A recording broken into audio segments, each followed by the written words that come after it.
নমস্কার, আমি জয়ন্ত ঘোষাল বলছি। এসে গেছি আপনাদের সামনে হাঁড়ির খবর নিয়ে।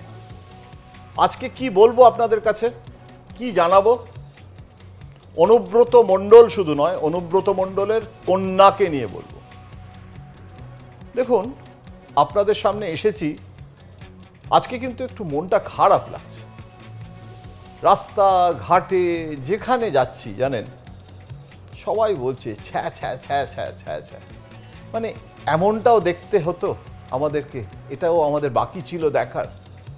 আমরা পার্থ চট্টোপাধ্যায়ের বান্ধবীর বাড়িতে কোটি কোটি টাকার ছবি দেখেছি, তারপরে অনেক আলোচনা শুনেছি রাস্তাঘাটে পাড়ায় পাড়ায়। অনুব্রত মণ্ডলকে মমতা বন্দ্যোপাধ্যায় সমর্থন করলেন। পার্থ চট্টোপাধ্যায়ের ক্ষেত্রে যেটা হয়েছিল সেটা কিন্তু অনুব্রত মণ্ডলের ক্ষেত্রে হলো না। অনুব্রত মণ্ডলের ক্ষেত্রে মমতা বন্দ্যোপাধ্যায় বললেন যেটা অন্যায়। আমি মানছি যে অনুব্রত মণ্ডলের বিরুদ্ধে কোনো চার্জশিট হয়নি, অনুব্রত মণ্ডলের বিরুদ্ধে কোনো প্রসিকিউশন হয়নি, সুতরাং কেষ্ট ব্যাটাই চোর এটা আগাম বলে দেওয়া। ওই যে মিডিয়া ট্রায়াল, যেটা সুপ্রিম কোর্টের বিচারপতি, প্রধান বিচারপতিও ব্যঙ্গ করেছেন যে ক্যাঙ্গারু কোর্ট বলেছেন, আমি মানছি যে এটা ঠিক নয়। সুতরাং অনুব্রত মণ্ডলকে মমতা বন্দ্যোপাধ্যায় কেন সাপোর্ট করলেন সেটা নিয়েও আমরা আলোচনা করেছি এর আগে, আপনাদের সঙ্গেই তো করেছি। তবু মোদ্দা কথাটা আরেকবার বলি যে অনুব্রত মণ্ডলের একটা সাংগঠনিক শক্তি আছে, বীরভূমের জেলায় তার একটা মানে যাকে বলে নেতৃত্বের নিয়ন্ত্রণ আছে, সহজ বাংলায় যেটা বলে দাদাগিরি আছে। এমপি নয়, এমএলএ নয় লোকটা, মন্ত্রী নয়, তাহলেও তার একটা ক্ষমতা আছে। মমতা বন্দ্যোপাধ্যায় মনে করলেন যে যদি অনুব্রতর পক্ষে তিনি না দাঁড়ান তাহলে দলের মধ্যে ভুল বার্তা যাবে। সুতরাং তিনি অভিযুক্ত এমন নন। মমতা বন্দ্যোপাধ্যায়কে কেউ এখনো পর্যন্ত কিন্তু বলেনি যে মমতা বন্দ্যোপাধ্যায় ব্যক্তিগতভাবে চুরি করেছে। আমি এখনো সেটা বিশ্বাস করি না। বলে দেওয়া সোজা, বিরোধী দল বলবেই। আমি সাংবাদিক হিসেবে অন্তত যদি রেসপন্সিবল জার্নালিজম বলে, তাহলে পারসেপশনটা যে খারাপ, তৃণমূলের বহু নেতা যে দুর্নীতিগ্রস্ত, অনুব্রত মণ্ডলের শুধু নয় তার কন্যাকে নিয়ে যে লোকে ছিছি করছে, সেটা যেরকম দর্থহীনভাবে বলবো, সেরকম মমতা বন্দ্যোপাধ্যায় চোর এই কথাটা বিজেপির মানে মুরলীধর লেনের মুখপাত্র বলতে পারে। আমি যদি সেটা বলি তাহলে তো আমি বিজেপির মুখপাত্র হয়ে যাব আবার। আমার মনে হচ্ছে, আমি যদি আপনাদের আজকে হাঁড়ির খবর যেটা বলতে চাইছি, যে অনুব্রত মণ্ডলের মেয়ে, তার বিরুদ্ধে যে হাইকোর্টে যে মামলাটা হয়েছে এবং তাকে যে ডাকা হয়েছে, তিনি কি বলবেন কি বলবেন না জানি না, কিন্তু অভিযোগটা কি হয়েছে? অভিযোগটা হয়েছে যে তিনি পরীক্ষা পাশ করেননি, তা সত্ত্বেও তিনি চাকরি পেয়েছেন এবং তিনি ক্লাস নিতে যেতেন না। তার সই মানে অ্যাটেন্ডেন্সের সই লোকে এসে বাড়ি থেকে করে নিয়ে যেত। তো অদ্ভুত ব্যাপার। মানে এটাকে তো, আর যাই হোক, এটা যদি সত্যি হয় তাহলে সমর্থন করা যায় না। এবং একটা কথা যেটা বলতে চাই, যে পারসেপশন, রাজনীতিতে কিন্তু পারসেপশন বড় সাংঘাতিক বিষয়। এই যে পারসেপশনটা, অর্থাৎ ধারণা, অবভাস, খুব খারাপ, খুব খারাপ। ধরুন আমি হাওড়াতে শিবপুর বি কলেজের কাছে থাকি, বটানিক্যাল গার্ডেনে সকালবেলা হাঁটতে যাই। হাঁটতে হাঁটতে যখন বাড়ি ফিরি, আমাদের আবাসনের ঠিক উল্টো দিকে বার্জার পেন্টসের কারখানা, সেখানে একটা বস্তি আছে। তা সেই বস্তিতে একটা চায়ের দোকান আছে, সেখানে গিয়ে আমি রোজ চা খাই ফেরার সময়, তারপরে বাড়ি ফিরি। আপনি বলতে পারেন ওটা আমার টনিক। আর ওই চায়ের আড্ডায় যারা থাকে তারা শিবপুর বি কলেজের অধ্যাপকেরা নয়, সেটা একটা আলাদা চায়ের আড্ডা, সেটা আছে। কিন্তু এইখানে বস্তিবাসী কেউ হয়তো ওখানে একটা শালিমারের জাহাজ কারখানায় ওখানে কাজ করে, ওই মেটালের ওই সমস্ত ওয়েল্ডিংয়ের কাজ করে। ওয়েল্ডিংয়ের কাজ করতে গিয়ে দেখছিলাম তার চোখের এই জায়গাটা পুড়ে গেছে। ওখানে যে মহিলা চায়ের দোকানটা চালান, তার নাম শোভা দেবী। সমস্তিপুরে বিহারে তাদের বাড়ি। বহু বছর আগে এখানে এসে গেছে, ছোট্টবেলা থেকে এখানে আছে। হাওড়ার সন্ধ্যাবাজার বলে একটা জায়গায় থাকতো, বিয়ে টিয়ে করে এখানে এই বস্তিতে এসেছে। অনেক ছেলে মেয়ে, পৌড়া মহিলা। তার স্বামী গাড়ি চালায়, ট্রাক চালায়, বাস চালায়, লরি চালায়। তারও একটু মন্দা যাচ্ছে এখন, টাকা পয়সা, কেননা সেরকমভাবে ব্যবসা নেই কোথাও, গাড়িরও ব্যবসা খুব খারাপ। তা সেই মহিলার চায়ের আড্ডায় আরো অনেকে আসে। বাড়িতে বাড়িতে কাজ করে এক মহিলা, সে শিবপুর বি কলেজের ক্যান্টিনে আবার গিয়ে কাজ করে, পরিচারিকার কাজ করে, তার নাম শকুন্তলা। তা সেই মহিলা আজকে সকালবেলায় চা খেতে খেতে আমাকে বলছে যে দাদা, এই যে কোটি কোটি টাকা সব দেখা গেছে, তার থেকে কিছু আমাদের কাছে আসতে পারে না? আপনি তো একটা এত বড় রিপোর্টার, তা আপনি জান না ওগুলো তো সব নিয়ে চলে গেছে ইডির লোকেরা। ইডির লোকেদের কাছে নেই, ওই টাকা তো ব্যাংকে চলে গেছে। ওই টাকা কি আর কারো কাছে ব্যক্তিগতভাবে থাকে? তোমরা বোঝো না? বলে না না, ওই টাকাটা থেকে যদি আমাদের 1 লাখ টাকা করে দিয়ে দেয় আমাদের, জানেন তো। তখন শোভাদেবী বলছে, আপনি জানেন আমার একটা স্কুটি আর একটা ম্যাটাডোর আমার ছেলে কিনেছে, প্রত্যেক মাসে 15,000 টাকা করে ধার শোধ করতে হয়, আর দেরি হয়ে গেলে সুদ দিতে হয়। মহা মুশকিল এখন হয়ে গেছে, কত টাকার সুদ হবে কে জানে, কারণ অনেক সময় দেরিতে অ্যাকাউন্টে জমা পড়ে টাকা। এই টাকাগুলো পেলে আমরা শোধ করলে আমাদের সংসারে কত শান্তি হতো। তখন বলছে যে আচ্ছা, এই যে অনুব্রত, কদিন আগেও চিনতো না অনুব্রতকে এরা, এবং ওখানে বিহারি লোক যেমন আছে, বাঙালি আছে, বস্তিটা খুব মিক্স ম্যাচ, মুসলমানরাও আছে, কোনো ঝগড়া নেই ওখানে হিন্দু মুসলমান। ওখানে বিজেপি সমর্থকও আছে, আবার মমতার সমর্থকও আছে। আবার মজার ব্যাপার, এই যে নীতিশ কুমার যে আবার লালুর সাথে সরকার গড়েছে, সেই সব বিহার নিয়ে আলোচনা হয়। প্রচুর বিহারি ওখানে বিহার নিয়েও ভাবনা চিন্তা করে। এইরকম সব নানান রকমের ক্যারেক্টার। একজন ট্রেড ইউনিয়নের নেতা আসে, সে একটু বামপন্থী, সে আবার ওখানে চিনি ছাড়া চা খেয়ে অনেক রকমের সব জ্ঞান ট্যান দেন। হ্যাঁ, আমি শুনি, ভালোই লাগে। তো এই গল্পটা এত সবিস্তারে কেন করলাম আপনাদের কাছে? একটাই কারণ, পারসেপশন। পারসেপশন এত খারাপ হয়েছে ভাবা যায় না। আমি একটা অনুষ্ঠানে আমি শুধু বলেছিলাম যে আমার এখনো পর্যন্ত আমি কনভিন্সড নই যে মমতা বন্দ্যোপাধ্যায় গোটা ব্যাপারটা জানতেন। আমি মানছি যে মুখ্যমন্ত্রীর জানা উচিত। আমি যদি একটা আমার নিউজ রুমের আমি যদি সম্পাদক হই, আর নিউজ রুমের মধ্যে কেউ যদি কোনো দুষ্কর্ম করে, আমার না জানাটা, আমি আমার পরিচালক হিসেবে, কাণ্ডারি হিসেবে আমার এটা ব্যর্থতা। এটা গভর্নেন্সের প্রশ্ন, দুর্নীতির প্রশ্ন নয়। আমি জানি না যে পার্থ ওর পিতার সঙ্গে তার কি সম্পর্ক, আমি মুখ্যমন্ত্রী, আমি জানি না। আমি জানি না যে ও এরকমভাবে কোটি কোটি টাকা কোথাও কোথাও লুকিয়ে রেখেছে। কার টাকা, কি টাকা, পার্থ বলছে এটা আমার টাকা নয়, ওর পিতা বলছে আমার টাকা নয়, সেসব ফাইসলা পরে হবে।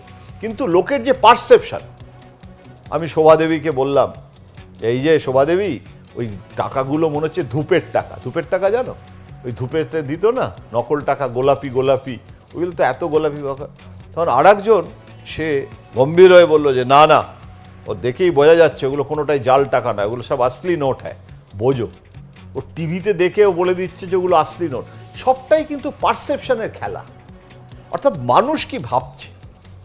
আমি বলেছিলাম যে এটা গভর্নেন্সের প্রশ্ন হতে পারে, কিন্তু মমতা চুরি করেছে এটা আমি কনভিন্সড নই।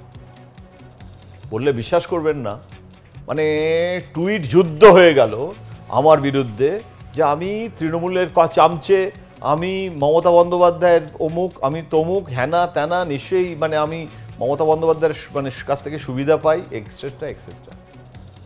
আমার একজন ঘনিষ্ঠ বন্ধু, আমি কাউকে দোষ দেবো না, সিঙ্গাপুরে থাকে, সে ওই অনুষ্ঠানটা দেখেছে। সে অনুষ্ঠানটা ইংরাজিতে ছিল, দেখে আমাকে বলেছে যে মমতা বন্দ্যোপাধ্যায় জানতো না বলছিস? আমি বিশ্বাস করি না। আমি মনে করি মমতা বন্দ্যোপাধ্যায় হলো সব থেকে বড় চোর। আমি খুব দুঃখ হলো, তুই আমার ছোটবেলার বন্ধু, তুই মমতা বন্দ্যোপাধ্যায়কে সাপোর্ট করছিস। আমি তখন বললাম যে দেখ, তুই সিঙ্গাপুরে আছিস, পশ্চিমবঙ্গের ছেলে, অনেক বছর ধরে আসানসোলের ছেলে, কসমোপলিটন পরিবেশে বড় হয়েছে এবং বরাবরই খুব বিজেপি সমর্থক। সেটা হোক, কেউ বিজেপি সমর্থক হবে, কেউ সিপিএমের সমর্থক হবে, কিন্তু ও যেটা বলছে, প্রথম কথা আমি বললাম যে দেখ, you should pay respect to others view. আমি মনে করি মমতা বন্দ্যোপাধ্যায় নিজে ব্যক্তিগতভাবে টাকাটা নিয়েছে, এটা আমি বিশ্বাস করি না, এটা আমি কনভিন্সড নই। এবং কেন নই সেটা আপনাদের বলি, যে জ্যোতিবাবুর বিরুদ্ধে আমি যখন বর্তমান কাগজে ছিলাম তখন আমরা নিয়মিত জ্যোতিবাবুর বিরুদ্ধে লিখেছি, চন্দনের চুরি, জ্যোতিবাবু চোর, মানে কার্যত জ্যোতিবাবুকে মিডিয়া ট্রায়াল কিন্তু সেদিনও হয়েছে। এবং জ্যোতিবাবু ক্ষমতাচ্যুত হলেন, উন্নততর বামফ্রন্ট বুদ্ধদেব ভট্টাচার্যের কিছুদিন চলল, তারপরে নন্দীগ্রাম আন্দোলন, মমতা বন্দ্যোপাধ্যায় ক্ষমতায় এলেন। জ্যোতিবাবুকে আমরা বলেছিলাম উনি দুর্নীতিগ্রস্ত। চন্দন তো পার্টির মেম্বারও ছিল না, আলিমুদ্দিন স্ট্রিটেও আসতো না। কিন্তু শুধু চন্দন নয়, যতীন চক্রবর্তী পূর্তমন্ত্রী ছিল, তার বিরুদ্ধে বেঙ্গল ল্যাম্প কেলেঙ্কারি হয়েছিল। জ্যোতিবাবু দুদিনের মধ্যে তাকে ইস্তফা দিতে বাধ্য করেছিল, অথচ যতীনবাবু ছিল মানে জ্যোতিবাবুর বিশিষ্ট বন্ধু, মানে আরএসপির নেতা ছিলেন, কিন্তু আরএসপির যে পার্টির নেতা যারা, অর্থাৎ ত্রিদীপ চৌধুরী থেকে মাখন পাল, নন্নী ভট্টাচার্য, তারা জ্যোতিবাবুর ব্যক্তিগত বন্ধু ছিল না। যতীন চক্রবর্তী বন্ধু ছিল, চন্দনকেও ভালোবাসত। তা সেই যতীন চক্রবর্তী এই মোটা চুরুট খেত। সেই যতীন চক্রবর্তী কি রেগে গেল আমরা যখন গেলাম, মন্ত্রিত্ব থেকে তাড়িয়ে দিয়েছে। ও আশা করতে পারেনি যে জ্যোতিবাবু তাড়িয়ে দেবে। তো জ্যোতিবাবুর যতীন চক্রবর্তীকে তাড়িয়ে দেওয়া, দুর্নীতির অভিযোগ আসায় পার্থ চট্টোপাধ্যায়কে তাড়িয়ে দেওয়া, মমতা সেখানে নিজেকে ডিসঅ্যাসোসিয়েট করছে। অনুব্রতর ক্ষেত্রে করলো না। অনুব্রতর ক্ষেত্রে মনে হলো যে এত ডিসঅ্যাসোসিয়েট করলে বিজেপি পেয়ে বসবে, তখন বিজেপি একটার পর একটা লোককে এরম তাড়াবে, আর আমি একটার পর একটা লোককে ত্যাগ করব, তাহলে তৃণমূলে থাকবেটা কি? এটা তো রাজনৈতিক ষড়যন্ত্র।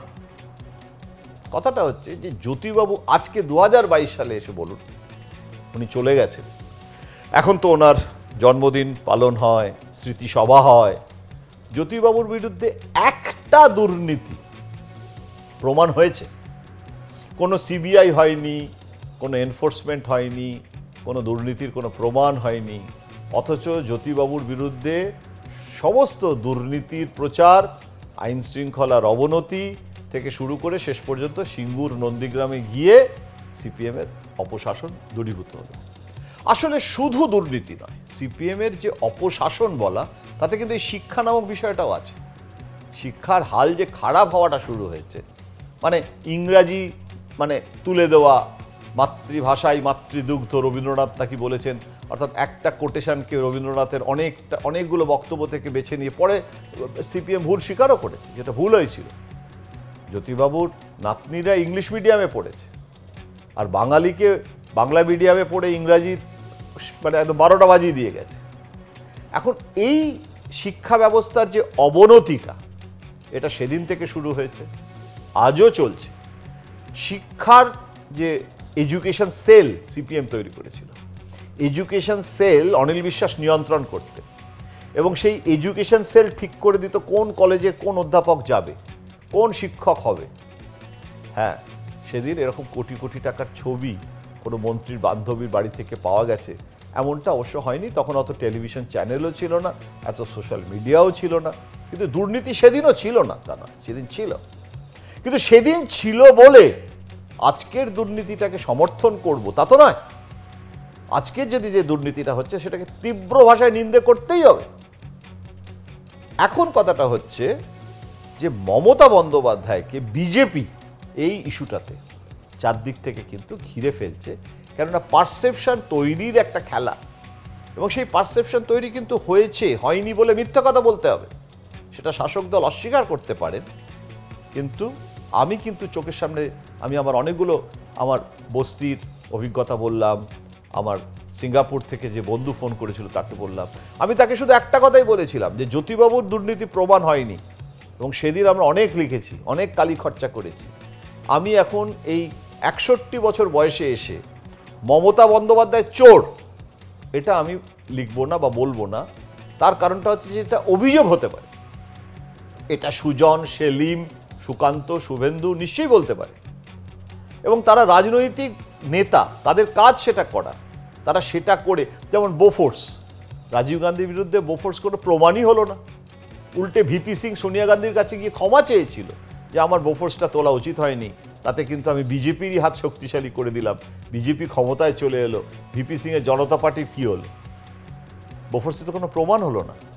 অথচ রাজীব গান্ধী 84 সালের মিস্টার ক্লিন, আর 89-এ হয়ে গেল বোফোর্স গান্ধী। গলি গলি মে চোর হয়, রাজীব গান্ধী চোর হয়। এখন চোর হলো। আপনি দেখুন, এনফোর্সমেন্ট আর সিবিআই, মানুষ সেটা গ্রহণ করবে কি করবে না, সেটা test of the pudding in it's eating, সেটা প্রমাণ হবে। এখনো সে সময়টা আসেনি। লোকসভা নির্বাচন 2 বছর বাকি আছে, বিধানসভা নির্বাচন 4 বছর বাকি আছে। হ্যাঁ, পঞ্চায়েত নির্বাচনটা সামনে বছর মে মাসে আছে, কিন্তু পঞ্চায়েত নির্বাচনটা রাজ্য নির্বাচন কমিশনের নিয়ন্ত্রণে, ওটা দিল্লি পুরোপুরি নিয়ন্ত্রণ করতে পারে না। তাহলে এই যে পারসেপশনটা, মানে এই যে চারদিকে, আগে কিন্তু একটা সময় ছিল যখন সিপিএম এর বিরুদ্ধে লোকে কথা বলতে ভয় পেত। কেননা আমি মনে আছে আমার শ্বশুরমশাই রিজার্ভ ব্যাংকে চাকরি করতেন, হাতে গণশক্তি নিয়ে রোজ বাড়ি ফিরত। অথচ আমি একদম জানতাম ভালো করে যে উনি ভীষণ অ্যান্টি কমিউনিস্ট, অ্যান্টি সিপিএম, আর হাতে গণশক্তি, রিজার্ভ ব্যাংকের চাকরি করে। তাই বললাম শ্বশুরমশাইকে একদিন, খুব পেছনে লাগতাম ভদ্রলোক, বললাম এই যে দাশগুপ্ত বাবু, আপনি যে গণশক্তি কাগজটা নিয়ে আসছেন, এটার ব্যাপারটা কি? আপনি তো কোনো সিপিএম করেন না। বলো শোনো, এটা হলো বলে না সেফটি সিকিউরিটি, আমরা ব্যাংকের লোক তো, এটা সিকিউরিটি স্কিম। তার মানে বলছে যে এই একটা গণশক্তি পুশ সেল করে ওরা। আর ব্যাংকের তখন সিপিএম এর ইউনিয়ন খুব স্ট্রং। আশিস সেন ছিল ওদের নেতা, খুব ভালো মানুষ ছিলেন, তো রাজ্যসভার সদস্যও হয়েছিলেন। আশিসবাবু রিজার্ভ ব্যাংকের কর্মচারী ছিলেন, শ্বশুরমশাইয়ের সাথে খুব বন্ধুত্ব। আমার শ্বশুরমশাই দাশগুপ্ত, উনি সেন, বদ্যিদের ভীষণ বন্ধুত্ব হয়। তো বলতো আশিস সেন কমিউনিস্ট হোক আর যাই হোক বাপু, লোকটা কিন্তু ভালো। হ্যাঁ, বদ্যি তো ভালো হবেই। প্রমোদ দাশগুপ্ত, বরুণ সেনগুপ্ত বন্ধু হয়েছিল। তো এখন সেই হাতে গণশক্তির কারণটা হচ্ছে যে সিপিএম এর বিরুদ্ধে যা আছে মনের মধ্যে আছে, ভোটে দেব, প্রকাশ্যে বলবো না। আমি তখন রিপোর্টার হিসেবে দেখেছি গ্রামে গঞ্জে আইআরডিপি প্রকল্প ছিল, সেলাই মেশিন দিত গ্রামের মেয়েদের। তুমি যদি সিপিএম করো তাহলে আইআরডিপি কেন্দ্রীয় সরকারের স্কিমের টাকাটা তুমি পাবে, পঞ্চায়েতে সেলাই মেশিন লাগাবে। তুমি যদি না করো পাবে না।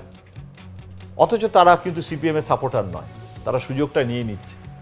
এখনো অনেকে আছে যারা মোদির প্রকল্পের টাকা, মানে মোদির প্রকল্প মানে কেন্দ্রীয় সরকারের প্রকল্পের টাকা থেকে তারা সুবিধাবাদী হয়। ওদের ওখান থেকেও রেশনের চাল নেয়, মমতার কাছ থেকেও রেশনের চাল নেয়, দুপক্ষেরই চাল নেয়।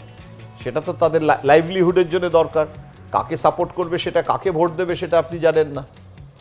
এইবারে কথাটা হচ্ছে যে পারসেপশনটা যখন খারাপ হয়ে যায়, অর্থাৎ যখন সিপিএম এর বিরুদ্ধে পারসেপশন খারাপ হলো, তখন কিন্তু মানুষ সোচ্চার হলো। তখন চায়ের দোকানে, কফি হাউসে, আপনি যেখানেই যাচ্ছেন, লোকে সিপিএম এর বিরুদ্ধে যারা বলছিল না, চুপ করে থাকতো। অর্থাৎ যারা সিপিএম বিরোধী তাদের কণ্ঠস্বর শোনা যেত না, আর সিপিএম এর কণ্ঠস্বর চেপে দিত সিপিএম বিরোধী কণ্ঠস্বর। একটা সময়ের পর হলো যখন সিপিএম এর বিরুদ্ধে জনমতটা তীব্র হলো, পারসেপশনটা সিপিএম এর বিরুদ্ধে তৈরি হলো, তখন কিন্তু মানুষ সিপিএম এর বিরুদ্ধে বলতে সাহস পেল। সেই প্রক্রিয়াটাও কিন্তু অনেক দিন ধরে গেছে। সিপিএম ক্ষমতাচ্যুত তখন হয়নি, এটা জ্যোতিবাবুর সময়কার কথা বলছি। তারপরেও কিন্তু বুদ্ধবাবু অনেক দিন রাজত্ব করেছেন। আমি বলতে চাইছি যেটা উত্থিত হয় তা সেটা পতনও হয়। অর্থাৎ যেটা এটা এটা এটাকে বলে ল অফ নেচার, প্রকৃতির সূত্র, লিফটের মতো, লিফট ওঠে, লিফট নামে। সুতরাং মমতা বন্দ্যোপাধ্যায়ের একটা উত্থান হয়েছে, তৃণমূল কংগ্রেসের একটা উত্থান হয়েছে, এবং আমরা দেখেছি যে সেখানে মমতা বন্দ্যোপাধ্যায়ের প্রবল জনপ্রিয়তা। আমি তো সেদিন ছিলাম যেদিন প্রথম মমতা বন্দ্যোপাধ্যায় শপথ নিলেন রাজভবনে, এবং সেদিন বুদ্ধবাবু এসছিলেন, বিমানদা এসছিলেন কিন্তু শপথ গ্রহণ অনুষ্ঠানে, এবং মমতা সবাইকে হাত জোর করে নমস্কার করলেন। ওখান থেকে হেঁটে হেঁটে মমতা রাইটার্স বিল্ডিংয়ে এলেন। ওনার সঙ্গে সঙ্গে আমরা সবাই হাঁটতে হাঁটতে রাইটার্স বিল্ডিংয়ে ঢুকলাম। মনে পড়ছিল এই রাইটার্স বিল্ডিংয়ে সামনে দিয়ে মমতা বন্দ্যোপাধ্যায়ের 21শে জুলাই সেই অভিযান যখন হয়েছিল, কি কাণ্ডটাই না হয়েছিল। এবং তখন এই রাইটার্সের সামনে দিয়ে হাঁটতে হাঁটতে মমতা বন্দ্যোপাধ্যায় কর্মীদের দিকে বলেছিল যে রাইটার্স দিকে তাকিও না, জ্যোতিবাবু বলেছিলেন রাইটার্স দখল করতে আসছে ওরা। ইতিহাসের কত পট পরিবর্তন হয়। এখন সেই তৃণমূল কংগ্রেসের বিরুদ্ধে কিন্তু পারসেপশনটা তৈরি হচ্ছে। এটা মমতা বন্দ্যোপাধ্যায়ের জন্য নয়, কিন্তু মমতা বন্দ্যোপাধ্যায়ের বেশ কিছু নেতা মন্ত্রী তাদের জীবনযাত্রা এটা অনেক দিন থেকেই কিন্তু তৈরি হয়েছে। যেদিন থেকে আমরা সিন্ডিকেটের গল্প শুনেছি, যেদিন থেকে আমরা জেলায় জেলায় চাঁদা তোলার দৌরাত্ম্য, এটা হয়। মানে আমি যে জেলায় থাকি সেই জেলার কথা বেশি বলছি, আপনাদের একটা কলকাতার ঘটনা বলি। এটা আজকের ঘটনা নয়। কোনো একজন প্রবীণ সাংবাদিক, তিনি কলকাতাতে থাকতেন না, দিল্লিতে থাকতেন। তার এখানে একটা পুরনো বাড়ি, বহু প্রাচীন, প্রায় হেরিটেজ বাড়ির মতোই। সেই বাড়িটা ভেঙে টেঙে রিনোভেট করবেন। উনি দিল্লিতেই চিরকাল ছিলেন, কলকাতায় হয়তো অবসর নেওয়ার পর এখানে এসে থাকতে চান। বড় পরিবারের সন্তান, মানুষটা বড় ভালো, আমার সাথে ভালো সম্পর্ক সেই সাংবাদিক। তা সেই মানুষটি, তিনি নিজে তৃণমূলের সাথে কোনো সম্পর্ক নেই, বরং তিনি বিজেপির সঙ্গে ঘনিষ্ঠভাবে যুক্ত। আমি নামটা বলছি না, তার প্রতি শ্রদ্ধা জ্ঞাপন করার জন্যই বলছি না, ব্যক্তিগত ঘটনা। তো আমাকে ফোন করলেন, করে বললেন যে জানো, আমার বাড়িতে আমাকে দিল্লিতে ফোন করেছে, 4-5 দিন ধরে কাজকর্ম বন্ধ হয়ে আছে কন্ট্রাক্টরে।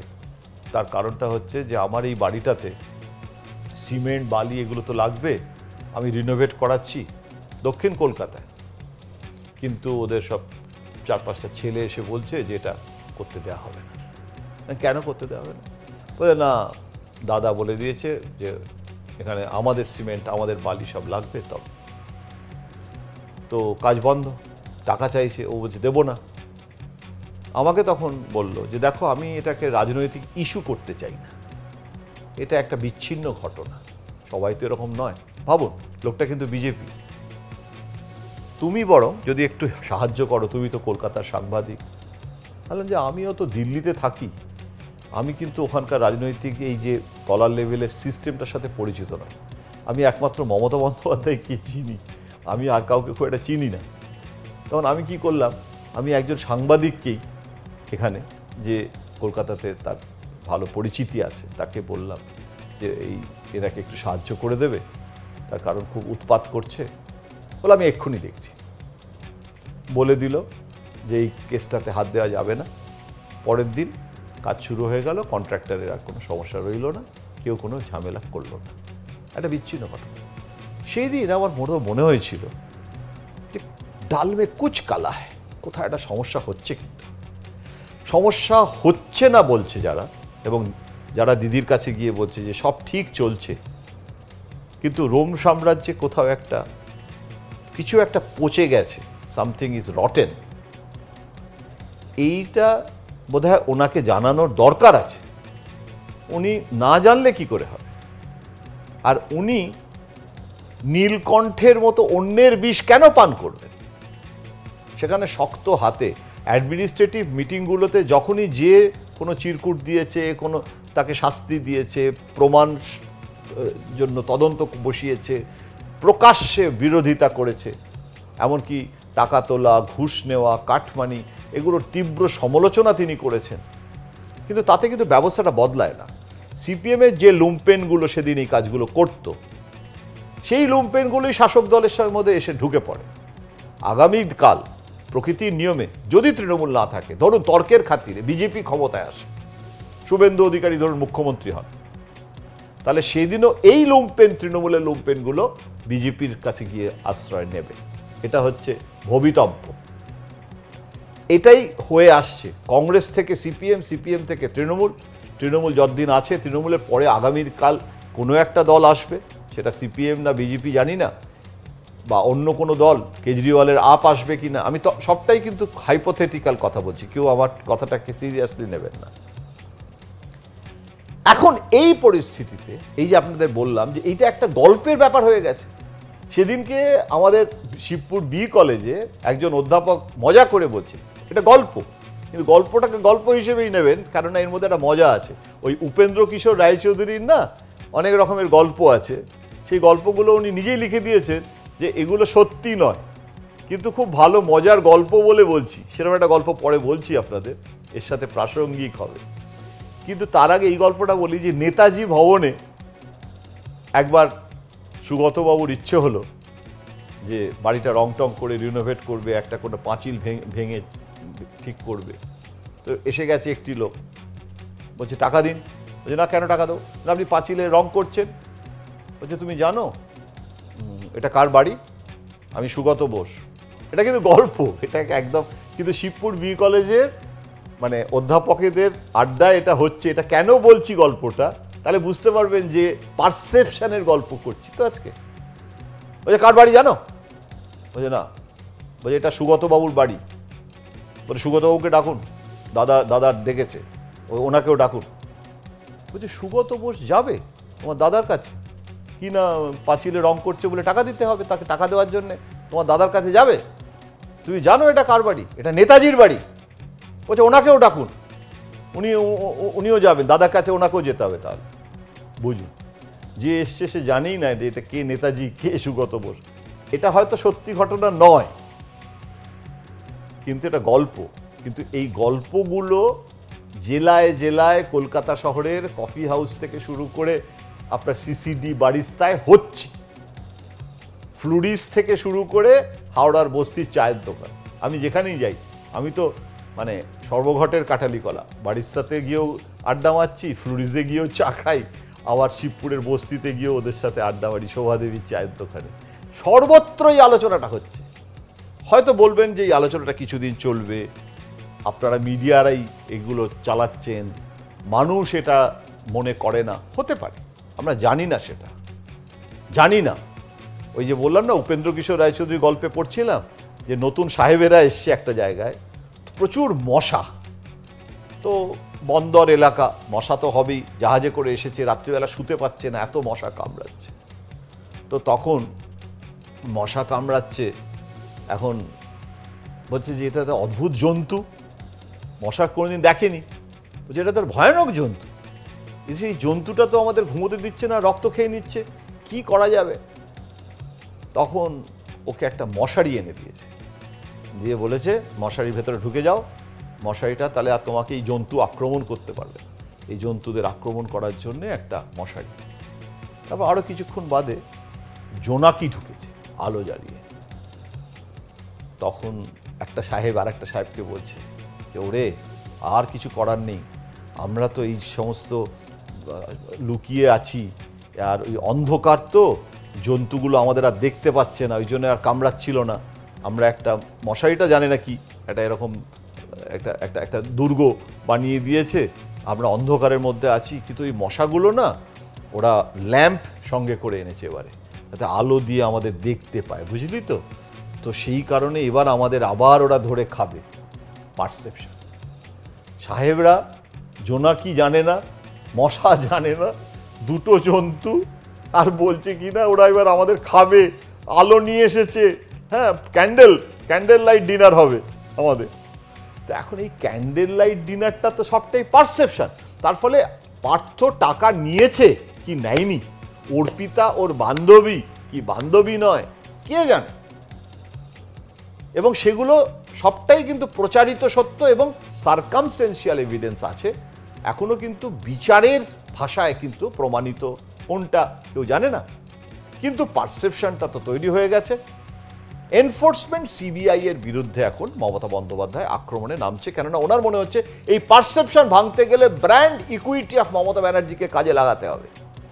জ্যোতিবাবুর বিরুদ্ধে এরকম প্রচার হয়েছে, শেষ দিন পর্যন্ত জ্যোতি বাবু নামক একটা ব্র্যান্ড ইকুইটি ছিল, এবং জ্যোতিবাবু রিয়াক্ট করতেন না। জ্যোতিবাবুর বিরুদ্ধে প্রচুর লিখছেন এমন একজন ব্যক্তি, তার বিরুদ্ধে মামলা করার জন্য জ্যোতিবাবুর অনুগত দুটো লোক গেছে, গিয়ে বলেছে যে রোজ এরকম ভাবে চন্দন বোস আর আপনাকে নিয়ে লেখে মামলা করতে হবে।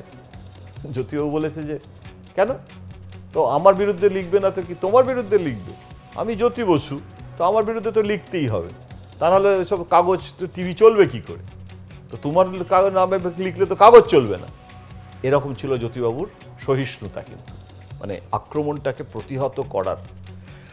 মমতা বন্দ্যোপাধ্যায় অনেক ইম্পালসিভ, অনেক স্বতঃস্ফূর্ততা আছে, ওই রকমভাবে যাকে বলা হয় একদম রোবটিক অ্যাপ্রোচ, যা বলছে তোমরা যা বলো তাই বলো, আমার লাগে না মনে, এরকম নয়। উনি রিয়্যাক্ট করেন, সেরকমভাবেই 14ই আগস্ট রিয়্যাক্ট করেছে অনুব্রত নিয়ে। ওনাকে ফাঁদে ফেলার চেষ্টা হচ্ছে, একটা চারদিক থেকে ঘিরে ফেলার চেষ্টা হচ্ছে। এনফোর্সমেন্ট সিবিআই এর বিরুদ্ধে তৃণমূলও প্রচার করছে। সৌগত রায়ের মুখ থেকে শুনলাম একটা নতুন slogan, enforcement CBI, Modi Amit Shah দুই ভাই, মোদি অমিত শাহ দুই ভাই, এনফোর্সমেন্ট সিবিআই, এটা কাউন্টার প্রচার। তাহলে প্রশ্নটা হচ্ছে, এনফোর্সমেন্ট সিবিআই কে রাজনৈতিক অস্ত্র হিসেবে ব্যবহার করা হচ্ছে, এই প্রচারটা করে মমতা লাভবান হবে, নাকি পারসেপশন যেটা তৈরি হয়েছে সেইটা বিজেপি আরো এগিয়ে নিয়ে যাবে? কারণ পশ্চিমবঙ্গ কিন্তু এই মুহূর্তে বিজেপির প্রায়োরিটি স্টেট। বিজেপি যদি একবার পশ্চিমবঙ্গটাকে দখল করতে পারে, কি কাণ্ডই না হবে বলুন। তাহলে এই পরিস্থিতিতে পারসেপশনটা জিতবে না হারবে? আপনাদের বলছি, কল্পনাথ রায় বলে একজন রাজীব গান্ধীর মন্ত্রী ছিলেন, উত্তরপ্রদেশের নেতা, দাউদ ইব্রাহিমের লোককে ফুড কর্পোরেশন অফ ইন্ডিয়ার গেস্ট হাউসে থাকতে দিয়েছিল বলে অভিযোগ ওঠে, হই হই পড়ে যায়। টাডা কোর্ট, সাংঘাতিক টাডা আইন, কোনো প্রমাণ লাগে না, দাউদের সাথে সম্পর্ক, টাডা আইনে তাকে গ্রেপ্তার করা। কল্পনাথ রায় খাদ্যমন্ত্রী ছিল, ফুড কর্পোরেশন ইন্ডিয়ার গেস্ট হাউসটা তারই অধীনে ছিল। উত্তরপ্রদেশের মন্ত্রী, প্রবীণ মন্ত্রী, ইন্দিরা গান্ধীর সময় কাজ করেছেন। তাকে টাডা কোর্টে অ্যারেস্ট হলো, টাডা আদালতে, তাতে টাডা যে জেল, সেই জেলে তিনি ছিলেন। ভোটের সময় ইলেকশনে দাঁড়াবেন, বিপুল ভোটে জিতলেন। এখন কথাটা হচ্ছে যে অনুব্রত মণ্ডলকে দোষী সাব্যস্ত করা হলো। আমাদের দেশে কিন্তু সবসময় হাজি মস্তানেরও জনপ্রিয়তা ছিল। সুতরাং ইলেকশনে জেতা হারা এটাই তো শেষ কথা আমাদের দেশের রাজনীতিতে এখন। মানে চুরিবিদ্যা বড়বিদ্যা যদি না ধরা পড়ে, ধরা কি পড়বে অনুব্রত? ধরা পড়েছে, তাকে শাস্তি দেওয়া হোক না হোক, এখন তো জেলে পুড়ে দেওয়া হয়েছে। সিবিআই এর তদন্তে সহযোগিতা করছিল না বলে ধরা হয়েছে, দুর্নীতি প্রমাণ হয়েছে বলে ধরা হয়নি। অনুব্রত মণ্ডলকে যেটা বলছে যে সঙ্গে গরু নিয়ে চুরি করছে, এরকম তো হয়নি। বিএসএফ লোকগুলো কি করছিল? বিএসএফ তো দাঁড়িয়ে থাকে যাতে গরু যেতে না পারে, তাহলে বিএসএফ এর কোনো লোককে তো ইন্টারোগেট করা হচ্ছে। তাহলে সবটাই রাজনীতি। কিন্তু পারসেপশনের কথায় মমতা বন্দ্যোপাধ্যায়কে প্রচণ্ড সজাগ হতে হবে। যদি যেভাবে কল্পনাথ রায় গ্রেপ্তার হওয়ার পরও জিতেছে, যেভাবে হাজি মস্তান ভোটে বিপুল ভোটে, মানে তখন আর কি নির্বাচনে হাজি মস্তানের জনপ্রিয়তা বিপুল, মানে প্রার্থীদের জেতাতো হাজি মস্তান অন্য প্রার্থীদের, অথচ তাকে সবাই বলতো ক্রিমিনাল, আবার বলতো রবিনহুড। তো অনুব্রত মণ্ডল কেন, অধীর চৌধুরী সম্পর্ক তো অনেক অভিযোগ ছিল, অনেক মামলাও হয়েছে, খুনের মামলা পর্যন্ত তার বিরুদ্ধে রুজু হয়েছিল। অথচ মুর্শিদাবাদে এক এবং অদ্বিতীয় নেতা ছিল অধীর চৌধুরী। এইবারের ভোটে কিঞ্চিত লোকসান হয়েছে, কিন্তু অধীর চৌধুরী এখনো জাতীয় পতাকাটাও 15ই আগস্টে উত্তোলন করেন বহরমপুরে, ওটা ওনার গড়। অধীর চৌধুরী, তার সম্পর্কে নেগেটিভ ক্যাম্পেইন কিছু কম হয়নি, কিন্তু অধীর চৌধুরীকে লেখা হতো রবিনহুড অফ মুর্শিদাবাদ। তো আমাদের দেশের রাজনীতিতে এই যে বাহুবলী মাসলম্যান, এরা রাজনীতিতে অনেক সময় বেশি জনপ্রিয় হয়। অসীম দাশগুপ্ত যতটা জনপ্রিয় ছিল, তার থেকে বেশি সুভাষ চক্রবর্তী জনপ্রিয় ছিল। অথচ সুভাষ চক্রবর্তী যে ধরনের ছেলেপুলেদের পুষত, তাদেরকে নিয়ে যেভাবে জনসভায় ভিড় হতো, তখনই বলা হতো যে তারা অনেক বেশি মাসলম্যান ছিল। সেভাবে বুদ্ধদেব ভট্টাচার্য, অসীম দাশগুপ্ত তো এমআইটি গ্র্যাজুয়েট, এমআইটিতে তো আর ভোট হয় না, এমআইটির স্টুডেন্টরা তো ভোট দেয় না যে মাস্টারমশাইকে ভোট দিতে তারা এখানে চলে আসবে। অসীম দাশগুপ্তর মডেল হচ্ছে অমিত মিত্রের মডেল, তিনি ফিকি সেক্রেটারি জেনারেল, চিরকাল ওনাকে কোটটাই পরে দেখতাম। এখানে ধুতি পাঞ্জাবি পরে হয়ে গেল রাজ্যের অর্থমন্ত্রী, ইলেকশনে দাঁড়ালো, জিপে করে বক্তৃতা দিচ্ছে। কিন্তু তারা তো দলের কোনো নিয়ন্ত্রক নয়। অমিত মিত্র সম্পর্কে জয়রাম রমেশ খুব ভালো বলেছিলেন একবার একটা অনুষ্ঠানে, বললো যে পশ্চিমবঙ্গে কি পরিবর্তন হয়েছে আমি জানি না, কি পরিবর্তন হবে আমি জানি না, কিন্তু একটা পরিবর্তন চোখে পড়ছে, সেটা হচ্ছে কোটটাই পড়া অমিত মিত্র ধুতি পাঞ্জাবি পড়া অমিত মিত্রে পরিণত হয়েছে। এখন এই যে কোট প্যান্ট পড়া অমিত মিত্র, অর্থাৎ কিনা আরবান, এলিট, MIT গ্র্যাজুয়েট, ফিকির সেক্রেটারি জেনারেল, এইসব ক্যারেক্টার, বিপ্লব দাশগুপ্ত লন্ডন থেকে অধ্যাপনা, ওকে জ্যোতিবাবু নিয়ে এসে এখানে রাজ্যসভার সদস্য করেছিল, এইসব ক্যারেক্টাররা একটা ফুলদানির মতো, তাতে ফুল রেখে দেওয়া হয়েছে, শোপিস, দলের মান বাড়ায়।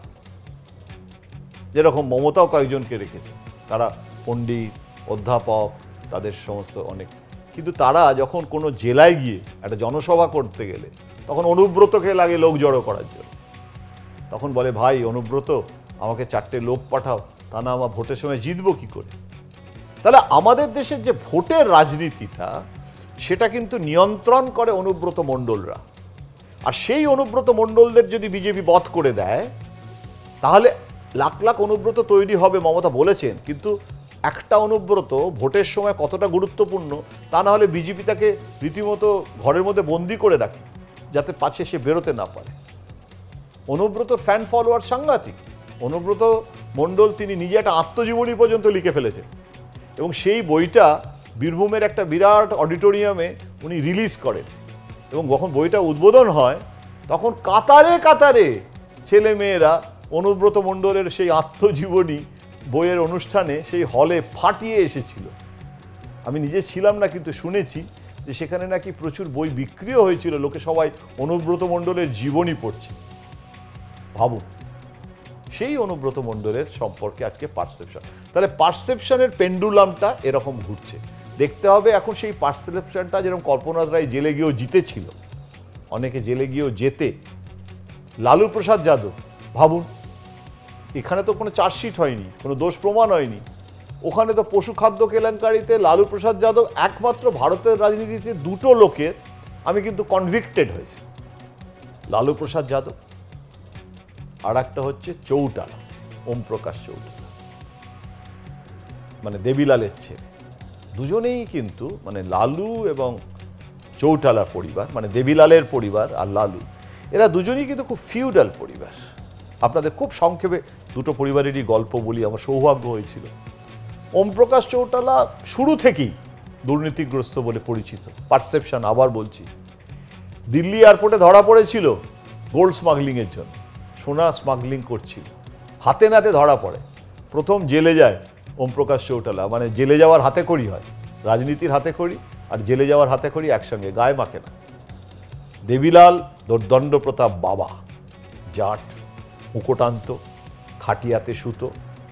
যখন মডার্ন সব টেলিফোনগুলো এসেছে, সেই সব নানান রকমের পুশ বাটন ফোন, সেগুলো ব্যবহার করতো, আবার খাটিয়াতে শুয়ে গড়গড়া টানছে। আর ওই আধুনিক টেলিফোন, সাম্পিত্রদার সেই সময়কার সমস্ত যে ফোনগুলো পরে আরও আধুনিক হলো, আমি বলছি 89-এর কথা, মানে সাম্পিত্রদার ফোন এসে গেছে। সেই সময় ওর ছেলে সাংঘাতিক রিগিং করে, মেহামে ইলেকশন হলো, রিগিং করে জিতলো। হরিয়ানার জাঠেদের ভোট, মানে সে ভাবা যায় না। কলকাতাতে তো সিপিএমের আমরা রিগিং বলতাম, অনেক সফিস্টিকেশন ছিল, ভোটার লিস্ট থেকে শুরু হতো খেলাটা। ওখানে তো মানে একদম বুথ ক্যাপচারিং, যেরকম বিহারে হতো একসময়, টিএন সেশন এসে সব বন্ধ করেছিল। দেবিলালের কাছে গেছি, গিয়ে বলেছি আপ কন হ্যাঁ, বললাম मैं पत्रकार हूं, খুব 89-এর কথা, मैं पत्रकार हूं, रिपोर्टर हूं। कहां से आए हैं? दिल्ली থেকে এসেছি। अच्छा, और न्यूज पेपर है? हाँ न्यूज पेपर है। তখন বলছে যে ইহা আপকা कोई जरूरत नहीं है। আপনার ছেলে এখানে ইলেকশনে এত রিগিং করছে, দুর্নীতি হচ্ছে, চুরি হচ্ছে ভোটে। बोले देखिए मैं देवीलाल हूं, आप लोग कुछ नहीं कर सकते मीडिया। मैं सुबह उठ के हरियाणा में मैं जो बोलता हूं वही यहाँ का न्यूज़पेपर है, यही मीडिया है। लोग आपको विश्वास नहीं करेगा, हम जो बोलेगा उसको विश्वास करेगा। এই গল্পটা কেন বলছি এবার বুঝতে পারছেন তো? যে পারসেপশন তৈরি আর নেতার নিয়ন্ত্রণ দুটো জিনিস আছে, ভাবা যায় না। লালুর ক্ষেত্রে এরকম ছিল যে লালুর একের পর এক রিগিং হচ্ছে, অমুক হচ্ছে, তমুক হচ্ছে, কিন্তু আমরা বলতাম লালুর যে যাদব ভোট আর মুসলমান ভোট এটা তো কম্বো এখনো আছে। তেজস্বী সেটা এনজয় করছে বাবাকে সরিয়ে দিয়ে। মাই আমরা বলতাম MY, Muslim R Yadav vote. Okay CBI তছনছ করে দিয়েছে, তবু বলতো যে জব তক সমোসা মে আলু বিহার মে লালু। আমার এখনো মনে আছে যখন প্রথম লালুর সঙ্গে ওই সিবিআই চলছে পাটনাতে, সাংঘাতিক, ওখানকার স্থানীয় ইংরাজি সংবাদপত্রে রোজ বেরোচ্ছে, মানে লালুর লোকেরা গিয়ে সেই সংবাদপত্র প্রায় বন্ধ করে দেওয়ার হুমকি দিচ্ছে, বিজ্ঞাপন বন্ধ করে দিয়েছে। সেই পাটনা এডিশনের তখন রমরমা সেই ইংরাজি দৈনিকে একজন বাঙালি সম্পাদক ছিলেন, তিনি ফাটিয়ে লালুর বিরুদ্ধে লিখছেন, আর এদিকে উপেন বিশ্বাস হচ্ছে সিবিআই জয়েন্ট ডাইরেক্টর, তিনি রোজ লালুর বিরুদ্ধে তদন্ত চালাচ্ছে আর রিপোর্ট পেশ করছে, কাগজে বেরোচ্ছে। তখনও বেরোতো, তখনও তদন্তের মাঝখানে অনেক খবর বেরোতো না তা নয়, তখনও সিবিআই সূত্রে খবর আমরা লিখিনি তা নয়। লালুর কাছে যখন প্রথম দেখা করতে গেছিলাম, আমার এখনো মনে আছে, লালুর একজন প্রেম গুপ্তা বলে একজন নেতা ছিল, এখনো আছে প্রেম গুপ্তা, তো লালুকে খুব কন্ট্রোল করতো। যেরকম মুলায়মের অমর সিং ছিল ব্যবসায়ী বন্ধু, প্রেম গুপ্তা বিহারে ওই রকম গুপ্তা বৈশ্য সম্প্রদায়, আমরা বলি বানিয়া। তো প্রেম গুপ্তা লালুর সঙ্গে কাছে নিয়ে গেল, লালুর সমস্ত মানে যেটাকে বলে সাধন, টাকা পয়সা, লজিস্টিক, ইলেকশন, প্রেম গুপ্তাই সব দেখত। তা আমরা লালুর কাছে পৌঁছানোর জন্য অনেকেই প্রেম গুপ্তার সাহায্য নিত। তো লালুর সাথে আলাপ হলো, তো বললো, প্রথম সংলাপ আমার এখনো মনে পড়ে, আপ বাঙালি হ্যাঁ? হ্যাঁ। बंगाली से बहुत डरता हूं। एक बंगाली उपेन विश्वास, वो तो उपेन विश्वास बोलते ना, बोलते यूके विश्वास मेरा जिंदगी एकदम हराम कर दिया। और एक एडिटर है आपका इंग्लिश पेपर का, वो भी बंगाली है, दो बंगाली मिलके हमको सत्यानाश कर दिया। आप भी बंगाली है, मिलने में डर लग रहा है, आप भी तो उन लोगों के साथ जुड़े हुए नहीं है। तो লালু কিন্তু লড়াই করে গেছে, সে এখনো লড়ে যাচ্ছে।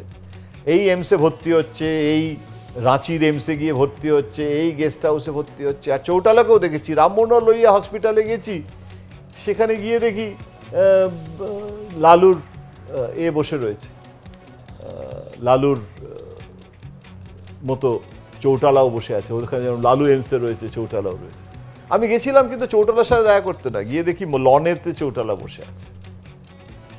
আমি গেছিলাম তখন আব্দুল মান্নান, আমাদের তখন বিরোধী দলনেতা ছিল কংগ্রেসের, উনি অসুস্থ হয়ে তখন হাসপাতালে ভর্তি ছিলেন রাম মনোহর লোহিয়াতে। মান্নানদাকে দেখতে গেছিলাম, মান্নানদাকে দেখে ফিরছি, দেখি চৌটালা লনে বসে আছে। বলল স্বাস্থ্যের কারণে, এটা জেলের মতো, চারদিকে পুলিশ ধরে রেখেছে, কথা বলাও যাবে না। তা আমি কায়দা করে একটু গিয়ে চেষ্টা করলাম একটু অল্প স্বল্প কথা বলার করার। এই হচ্ছে চৌটালা। তো দুটো দৃষ্টান্ত, দুজনের গল্প বললাম, লালু আর চৌটালা। এছাড়া ভারতের রাজনীতিতে অভিযোগ তো শারদ পাওয়ারের বিরুদ্ধে উঠেছে। মহারাষ্ট্র বিধানসভা উত্তাল হয়ে গেছে ভোড়া কমিশনের রিপোর্ট নিয়ে, যে দাউদ ইব্রাহিমের সাথে দুর্নীতিতে যুক্ত শারদ পাওয়ার। SB চমন কংগ্রেসেরই নেতা হয়ে শারদ পাওয়ারের সে সমস্ত ব্যাপারে বিরোধিতা করেছিল, কিন্তু ভোড়া কমিটির রিপোর্ট প্রকাশিত হয়নি, অপ্রকাশিত থেকে গেছে। এখনো আমরা জানি না ভোড়া কমিটির রিপোর্টে কি আছে। রাজেশ পাইলট যখন ইন্টারনাল সিকিউরিটি মিনিস্টার হয়েছিল, তখনও দাবি উঠেছিল, রাজেশ পাইলটকে বলা হয়েছিল ভোড়া কমিটির রিপোর্ট প্রকাশ করে দিতে। কথাটা হচ্ছে যে আমাদের দেশের সিলেক্টিভ দুর্নীতি, অর্থাৎ কোন দুর্নীতিটা প্রমাণ হবে সেটা অনেকটা নির্ভর করে সিবিআই এর উপরে, কোন দুর্নীতিটা প্রমাণ হবে না সেটা অনেকটা নির্ভর করে সিবিআই এর এনফোর্সমেন্টের উপরে।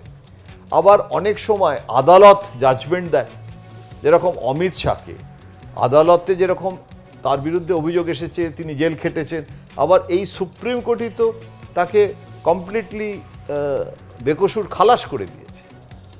সুতরাং অমিত শাহকে তো বলা যাবে না যে তিনি দোষী, তার কারণ দোষ তো নেই। যেরকম হাওয়ালা কেসে আডবাণীকে বেকসুর খালাস করে দিয়েছে আদালত, আডবাণীর বিরুদ্ধে কোনো অভিযোগ প্রমাণ হয়নি।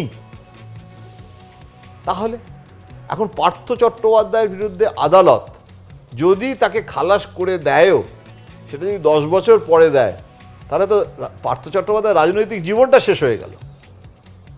যেমন লালুর ক্ষেত্রে অনেকটা হলো, লালু রাবড়ি দেবীকে মুখ্যমন্ত্রী করলো বটে, কিন্তু আলটিমেটলি লালুর রাজনীতিটা কোথায় গিয়ে দাঁড়ালো শেষ পর্যন্ত? আজকে একবার যদি সাদা কাপড়ে কালির দাগ লেগেছে, জ্যোতিবাবু লেগেছিল, জ্যোতিবাবু অনেকদিন সামলেছিলেন, পারেনি, প্রমাণ হয়নি কিছু, কিন্তু রাজনৈতিক পট পরিবর্তন হয়েছে। মমতা বন্দ্যোপাধ্যায়ের সাদা শাড়িতে কাদা ছেটানোর চেষ্টা হচ্ছে, চলছে, প্রক্রিয়াটা শুরু হয়েছে। এখন এটা শেষের শুরু কিনা আমি এখনই বলতে পারছি না, কিন্তু আমি যদি বলি যে পারসেপশনটা তৈরি হয়নি, নেগেটিভ কোনো পারসেপশন নেই এবং কোথাও কোনো বিচ্যুতি নেই। এই যে সমস্ত জেলায় জেলায়, গ্রামে গ্রামে, ক্লাবে ক্লাবে দৌরাত্ম, একটা লোক একটা বাড়ি কিনতে ভয় পায়, একটা জমি কিনতে ভয় পায়। আমাকে সেদিন একজন বলছিল যে একটা এসেছে বাড়িতে, এক বৃদ্ধা থাকেন, তো বলেছে আপনি তো একা থাকেন, বাড়িটা বিক্রি করে দিন, আপনার ভেঙে প্রমোটার করে আমরা নিয়ে নেব, নিয়ে আপনাকে একটা ফ্ল্যাট দিয়ে দেবো, আপনি শুধু শুধু কেন দোতলা বাড়ি নিয়ে একা একা থাকেন, আপনার তো সিকিউরিটিরও দরকার, ছেলে বিদেশে থাকে। তখন বলেছে না, আমি বিক্রি করব। তো চলে গেছে। 15 দিন বাদে এসছে, এসে বলছে শুনুন, এখানে একটা ডাক্তার কম্পাউন্ডার করবে আপনার ফ্ল্যাটে, আপনার ড্রয়িং রুমটা দিয়ে দিন, ওখানে আপনার একটা ডাক্তারও থাকবে, বয়স হয়েছে, চিকিৎসার জন্য ফ্রিতে আপনার চিকিৎসা পেয়ে যাবেন, আর ডাক্তার এখানে চেম্বারটা চালাবে। তার মানে ওখানে একটা ব্যবস্থা করেছে ডাক্তারের সাথে ওই ছেলেগুলো, ক্লাবের ছেলেগুলো, যে তাহলে ও টাকা পয়সা পেয়ে যাবে। মানে কিভাবে একটা প্রপার্টি থাকলে, বৃদ্ধারা থাকলে, বৃদ্ধা থাকলে তো কথাই নেই, হাজব্যান্ড নেই, বিধবা এক বৃদ্ধা, আর ছেলেরা বিদেশে, আইডিয়াল সিচুয়েশন, মানে একদম মানে খপ করে ধরবে। তো এই যে সিচুয়েশনটা, এই সিচুয়েশনটা কিন্তু কাম্য নয়, এবং এটা কিন্তু আমি বলছি 10 বছরে এটা বেড়েছে। তার ফলে যেটা হচ্ছে, ভালো কাজ যেগুলো হচ্ছে, ধরুন যেটা শিক্ষার ক্ষেত্রে, একটা সময় তো কম্পিউটার ঢুকতে দেয়নি সিপিএম, এটা তো ঘটনা। আজকে আমরা আইটি সেক্টর করছি, আইটি সিটি বানাচ্ছি, কম্পিউটার ছাড়া আমাদের এক মুহূর্ত চলে না। অথচ যখন প্রথম পশ্চিমবঙ্গে কম্পিউটার ঢুকেছিল হংকং ব্যাংকে, আমার এখনো মনে পড়ে, আমি তখন রিপোর্টার কলকাতায়, তখন ব্যাংকের ইউনিয়ন হংকং ব্যাংকে সিপিএমের, তারা বাধা দিল এবং বলল ঢুকতে দেওয়া হবে না, এবং জ্যোতিবাবু সেটাকে সাপোর্ট করলো, সিটুকে, তা নাহলে ক্ষমতায় থাকা যায় না, এবং ব্যাংকে কম্পিউটার ঢোকা হলো না। তাহলে শিক্ষাক্ষেত্রে কম্পিউটার প্রয়োগে প্রথম পশ্চিমবঙ্গে বাধা দিয়েছিল কে? এটা যদি একটা কুইজের কোশ্চেন হয়, কুইজ মাস্টার যদি প্রশ্ন করে, বা দাদাগিরিতে সৌরভ যদি প্রশ্ন করে, তাহলে কেউ কোনো অপশান চাইবে না, কেউ কারো সাহায্য চাইবে না, এক কথায় বলে দেবে যে সিপিএম কম্পিউটার ঢুকতে দেয়। এটা তো ইতিহাস। তাহলে সেই জায়গায় শিক্ষা জগতে যখন মমতা বন্দ্যোপাধ্যায় এলেন, আমি বলছি না যে শুধু মমতাই করেছেন, সময়ের হাত ধরে কিছু বিকাশ হয়। যেরকম মনমোহন সিং আর্থিক উদারীকরণ করেছিলেন 91 সালে, তখন নরসিংহ রাও প্রধানমন্ত্রী, তখন এই যে উন্নতিটা হয়েছিল সেটা মনমোহন সিংয়ের জন্যই হয়েছিল বলাটা অতি সরলীকরণ। আবার মনমোহন সিং থাকায় অনেকগুলো উন্নতি হয়েছে যেটা আগে হয়নি, কারণ মনমোহন সিংয়ের একটা দীক্ষা ছিল, একটা দৃষ্টিভঙ্গি ছিল, একটা অ্যাপ্রোচ ছিল। তৃণমূল ক্ষমতায় আসার পরে অনেক ক্ষেত্রে প্রথমে অনেকগুলো ইউনিভার্সিটি হয়েছে, অনেকগুলো চেষ্টা হয়েছে। আজকে সংস্কৃত ভাষারও যে চর্চা এখন হয়, সেটা সিপিএম জমানায় কিন্তু হতো না। নবদ্বীপেও একটা সংস্কৃত বিশ্ববিদ্যালয় করার চেষ্টা চলছে, ইনফ্রাস্ট্রাকচার নেই, খুব খারাপ অবস্থা, তবু চেষ্টা চলছে। ঝাড়গ্রামে গেছিলাম, নবদ্বীপে যেমন গেছিলাম, ইনফ্রাস্ট্রাকচার নেই কিন্তু চেষ্টা চলছে। ঝাড়গ্রামে গেছিলাম, সেখানে একটা নতুন বিশ্ববিদ্যালয় হয়েছে শুধুমাত্র ট্রাইবালদের জন্য, নতুন বিশ্ববিদ্যালয় তৈরি হচ্ছে, এখন আপাতত একটা মেকশিফট অ্যারেঞ্জমেন্টে কাজ চলছে, অনেক বাধা বিপত্তির মধ্যে উপাচার্য কাজ করছেন। টাকা পয়সারও অভাব আছে, অনেক সময় অনেক অধ্যাপকদের গেস্ট লেকচারার করে নিয়ে এসে পড়ানো বোঝানো চেষ্টা চলছে। মেদিনীপুরের বিদ্যাসাগর বিশ্ববিদ্যালয় থেকে অনেকে এসে কাজ করছে, কিন্তু ঝাড়গ্রামে হচ্ছে। আজকে রামকৃষ্ণ মিশনের যে শিক্ষা প্রতিষ্ঠান, আমার এখনো মনে আছে যে এই যে স্বশাসনের যে সিদ্ধান্তটা, অর্থাৎ নরেন্দ্রপুর রামকৃষ্ণ মিশন তারা অটোনমাস বডি হবে, তার যে ক্যাবিনেটে যে সিদ্ধান্তটা, সেটাও কিন্তু হয়েছে পশ্চিমবঙ্গের শিক্ষা মন্ত্রক মমতা বন্দ্যোপাধ্যায় নেতৃত্বে করেছে। এবং শুধু নরেন্দ্রপুর নয়, তার সঙ্গে আরও দু একটা এরকম খুব সাবেকি হেরিটেজ আছে এরকম স্কুলের হয়েছিল। এবং সেই স্বশাসনের ভোগ ফল নরেন্দ্রপুরের শিক্ষকেরা পাচ্ছেন, অর্থাৎ সেটা সরকারের টাকা পয়সা পান ওরা, কিন্তু স্বশাসনের জন্য শিক্ষক নিয়োগটা নিজেরা করেন, কোনো রকম রাজনৈতিক তাতে কোনো থাকে না, নিয়ন্ত্রণ থাকে না, অনেক ভালোভাবে তারা কাজ করার সুযোগ পাচ্ছে। আজকে রাজারহাটে একটা নতুন বিরাট ইউনিভার্সিটি হচ্ছে রামকৃষ্ণ মিশনের, সেটা কিন্তু পুরো জমিটা পশ্চিমবঙ্গের সরকার দিয়েছে। আমি যেহেতু রামকৃষ্ণ মিশনের ছাত্র এবং রামকৃষ্ণ মিশনের সাথে ওতপ্রোতভাবে জড়িয়ে আছি, তাই আপনাদের রামকৃষ্ণ মিশনের খবরগুলো হয়তো বেশি দিতে পারছি। এমনকি মা শারদার বাড়ির উল্টো দিকে যে পুরো বস্তিটা ছিল, সেটা খুব শান্তিপূর্ণভাবে সরিয়ে দেওয়া হয়েছে। সেখানে বিরাট কনস্ট্রাকশন হচ্ছে, সেখানে গেস্ট হাউস হবে, বিরাট ডাইনিং হল হবে। আপনারা তো জানেন লাখ লাখ রোজ লোক মায়ের বাড়িতে অন্ন ভোগ নেয়। এবং এটাও ঘটনা, শিক্ষাক্ষেত্রে কিন্তু খ্রিশ্চান ধর্ম, ইসলাম, বৌদ্ধ এবং হিন্দু এখানে কিন্তু কোনো ভেদ জ্ঞান এই সরকার করে। অর্থাৎ এখানে কিন্তু খ্রিশ্চানরা মাইনরিটি, সুতরাং তাদেরকে কম দাও। এখানকার যত মিশনারি স্কুলগুলোও রয়েছে, তাদেরও কিন্তু যথেষ্ট সাহায্য মমতা বন্দ্যোপাধ্যায় সরকার করেছে। আবার ধরুন মাদ্রাসা, এই যে স্কুলগুলো, মাদ্রাসা মানেই সেগুলো সব জঙ্গিদের ঘাঁটি, এটাও তো ঠিক নয়।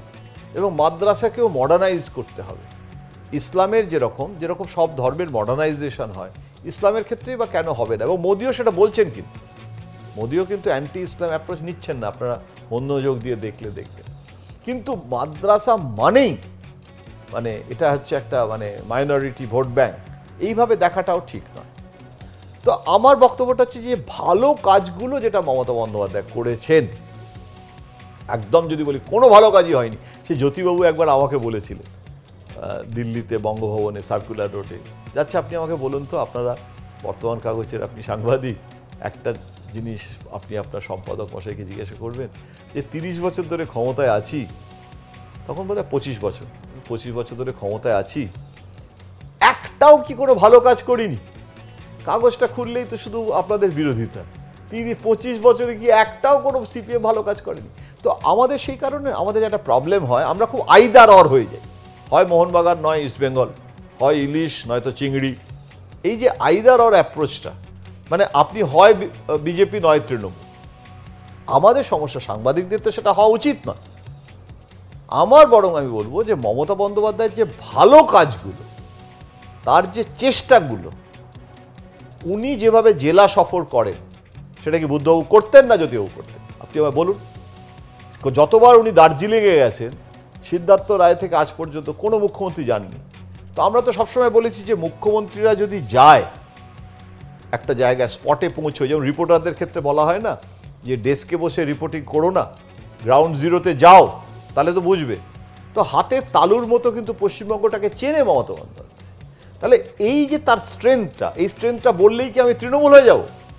কিন্তু তার সঙ্গে সঙ্গে আবার এটাও বলছি যে এই যে সিন্ডিকেট রাজ, এই যে শিক্ষাক্ষেত্রে নৈরাজ্য, অনুব্রত মণ্ডলের মেয়ে, আজকে যদি সূর্যকান্ত মিশ্রর মেয়ে যদি অন্যায়ভাবে সুযোগ পেয়ে থাকে, তাহলে সেটা যেমন অন্যায়। অনিল বিশ্বাসের মেয়েকে নিয়েও বিতর্ক হয়েছিল, অজন্তাকে। এখন সে সম্ভবত তৃণমূলে যোগ দিয়েছে কিনা জানি না, সিপিএম এর থেকে অনেকটা দূরে সরে এসেছে, কিন্তু তাকে নিয়েও বিতর্ক হয়েছিল। অনিল বিশ্বাসের মেয়ে সুবিধা পেয়েছিল বলে অভিযোগ উঠেছিল তার রিসার্চে, তার এতে। সূর্যকান্ত মিশ্রর মেয়েকে নিয়ে হয়েছিল।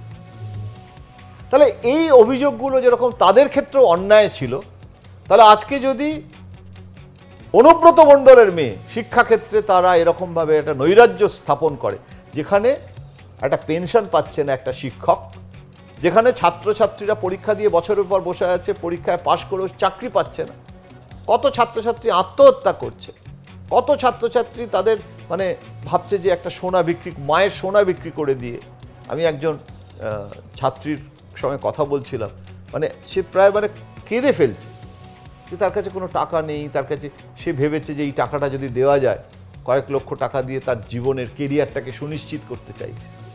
আপনি বলতে পারেন যে এইভাবে দুর্নীতির পথটাকে প্রশ্রয় দিয়ে যে টাকাটা দিয়ে কাজটা করাতে চাইছে সেও খারাপ কাজ করছে। কিন্তু এটা তো আমাদের সমাজ ব্যবস্থা, দুর্নীতি তো একটা পিরামিডের মতো, ওপর থেকে নিচ অবধি দুর্নীতি প্রণ সমাজ আমাদের। আমরা যে কোনো জায়গাতেই মনে করি যে যদি 10টা টাকা এক্সট্রা দিয়ে দিলে একটু চা খেয়ে নেবেন বললে যদি আমার তাড়াতাড়ি কাজটা হয়ে যায়, লাইনেই যদি দাঁড়াতে না হয় 10 টাকা দিয়ে দেবো, যে বাবা লাইনে দাঁড়াতে হবে। তার মানে কি আমরা মানসিকভাবে আমাদের কমফর্ট, আমাদের জীবনযাত্রার কোয়ালিটি অফ লাইফ ভালো রাখার জন্য আমরা উৎকোচ বা ঘুষ দিতে রাজি আছি। তাহলে এখানে দুর্নীতিগ্রস্তটা কে? সেই মানিক বন্দ্যোপাধ্যায়ের একটা গল্প আছে না, চোর বলে। কে চোর? সে রোজ তার স্ত্রী তাকে তেল মাখিয়ে দেয় সারা শরীরে, তারপরে সে রাত্রিবেলা চুরি করতে যায়। তার কারণ চুরি করতে গেলে যাতে তেল মাখলে ধরলে পিছলে বেরিয়ে আসতে পারবে, মারধর খাবে না।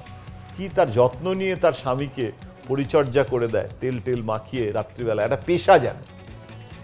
তো চোর যে তাকে চুরি করতে হয়, সে কিন্তু একটা সমাজ ব্যবস্থার অঙ্গ। তো আমাদের চৌর্য বৃত্তিটা কিন্তু আজকে নতুন নয়, বেদের সময় চৌরি ছিল। আমি একটা বই পড়েছি, করাপশন ইন বেদা, বৈদিক সময় দুর্নীতি ছিল। মৃচ্ছকটিক নাটক কবেকার, আজকের। সেখানে তো চৌর্য বৃত্তির ওপরেই পুরো নাটকটা দাঁড়িয়ে রয়েছে, যে চুরি থেকে গল্পটা শুরু, সংস্কৃত মানে গ্রন্থে। তো দুর্নীতিটা নতুন কিছু নয়, আমাদের সমাজ খুব দুর্নীতিপ্রণ, ধরা পড়লে মুশকিল। কিন্তু কথাটা হচ্ছে যে আমি যদি সিপিএম এর সময়কার দুর্নীতিকে দুর্নীতি বলি, তাহলে আজকে তৃণমূল আমলে যদি কোনো দুর্নীতি হয় এবং সেটা যদি পার্থ চট্টোপাধ্যায় করেন, সেটা যদি অনুব্রত মণ্ডল করেন, তাহলে সেটাকে কিন্তু আমাদেরকে শক্ত হাতে মোকাবিলা করতে হবে, বলিষ্ঠ কণ্ঠে তার প্রতিবাদ জানাতে হবে।